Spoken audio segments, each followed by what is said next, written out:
بتائیے کوزا صاحب۔ ملک صاحب، اگر یہ دوسرے سیف الرحمان بن کے ہلکان ہو کر یہ سارا دن دنیا میں پھر رہے ہیں کشکول کا پیالہ لے کر ہمارے خلاف کوئی اس قسم کی الٹی پلٹی جھوٹی سیدھی جو ہے اس طرح کی افترائیں کرنے کے لیے، تو لے آئے، یہ شوق پورا کر لیں۔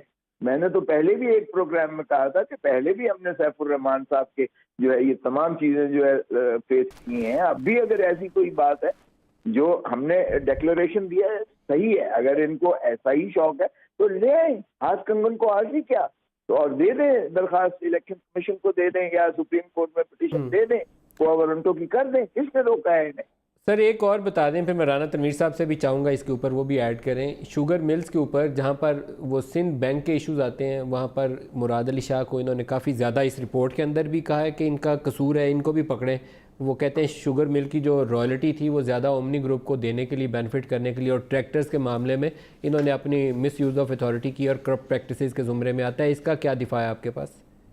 دیکھیں ندیم، بات یہ ہے کہ جو سبسڈی تھی وہ اکراس دا بورڈ ساری سندھ کی ملوں کو، بلکہ سارے پاکستان میں جو تھی یہی پالیسی بنی تھی، اور ساری پروونشل گورنمنٹ نے سبسڈی ملز کو دی تھی۔ کوئی ایسا امتیازی سلوک جو ہے ان اومنی گروپ کی ملوں کو کے ساتھ نہیں کیا گیا کہ ان کو کوئی ڈبل سبسڈی دی گئی ہو یا زائد از استحقاق سبسڈی دی گئی ہو۔ تو وہ سبسڈی ریکارڈ کی بات ہے تو چیک کر لیں، یہ بات جو ہے ہم نے کہی سپریم کورٹ میں۔ میں دو چیزیں ان کے گوش گزار کر دوں۔ جو جے اے ٹی رپورٹ کہتی ہے وہ یہ کہتی ہے کہ ٹوٹل 7.19 ارب روپے کی سبسڈی دی گئی۔ میں پرسنٹیج بتا دیتا ہوں۔ سبسڈی جو دی گئی ریوائیول آف 6 یونٹ کے لیے دی گئی، یہ جے اے ٹی رپورٹ کہتی ہے۔ کھوسا صاحب اس کا جواب ضرور دیجیے گا۔ 97% سبسڈی ریوائیول آف 6 یونٹ کی صرف اومنی گروپ کی فیکٹریوں کو دی گئی، فیکٹری ریوائیو نہیں ہوئی۔